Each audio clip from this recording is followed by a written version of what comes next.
Hello అండి. Welcome back to my channel Vaishnavi's వంటిల్లు. మీకు బ్రాకలీ అంటే ఇష్టం లేదా? అయితే ఒకసారి ఇలా కర్రీ చేసి చూడండి. మీరు కూడా బ్రాకలీని ఇష్టపడతారు. కర్రీ కోసం ముందుగా వేడి నీళ్ళని బాగా మరగపెట్టుకోండి. అందులోకి మనం సన్నగా కట్ చేసి పెట్టుకున్న బ్రాకలీని వేయండి. వేసి స్టవ్ ఆపేసి పక్కన పెట్టేసుకోండి.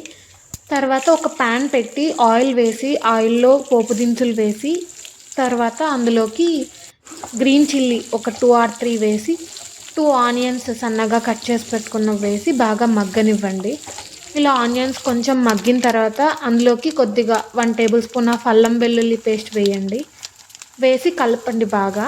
ఈ అల్లం వెల్లుల్లి పేస్ట్ పచ్చివాసన పోయే వరకు కాస్త మగ్గించిన తర్వాత ఒక 2 మీడియం సైజ్ టమోటాస్ ఇందులో వేసుకోండి. వేసి బాగా కలపండి. తర్వాత ఒక 1 టేబుల్ స్పూన్ ఆఫ్ సాల్ట్ వేసి మగ్గనివ్వండి. కొంచెం పసుపు వేసి కాస్త కలపండి. తర్వాత ఇందులోకి ఒక 1 tablespoon of red chilli powder వేయండి. అలాగే 1 tablespoon of dhaniya powder and కొంచెం జీరా పౌడర్ వేసి బాగా కలపండి. ఈ మసాలాలు కొంచెం మగ్గిన తర్వాత లాస్ట్లో ఒక 2 table spoons of garam masala వేయండి. వేసి బాగా మిక్స్ చేయండి. ఈ మసాలాలన్నీ ఆయిల్లో బాగా మగ్గిన తర్వాత ఆయిల్ పైకి తేలుతున్నప్పుడు ఇందులోకి మనం ఆల్రెడీ వేడి నీళ్ళల్లో కుక్ చేసి పెట్టుకున్న బ్రాకలీ ఉంది కదా, ఆ బ్రాకలీని ఇందులో వేసేసి బాగా కలపండి. ఆల్రెడీ వేడి నీళ్ళలో వేసాం కాబట్టి కాస్త లైట్గా కుక్ అయి ఉంటుంది, సో త్వరగా ఉడికిపోతుంది. ఇలా వేసేసి బాగా కలుపుకోండి.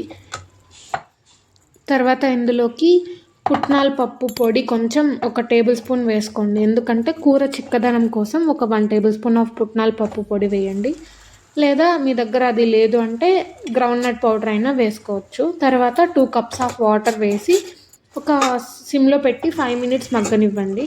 అంతే. ఇలా కూర బాగా మరుగుతున్నప్పుడు ఇందులోకి లాస్ట్లో కొత్తిమీర వేసుకొని కలుపుకొని స్టవ్ ఆపేసుకుంటే బ్రాకలీ కర్రీ రెడీ. బ్రాకలీ ఆరోగ్యానికి చాలా మంచిది. తింటే హెల్త్ బెనిఫిట్స్ ఎక్కువ ఉంటాయి. నచ్చితే like, share and subscribe to my channel.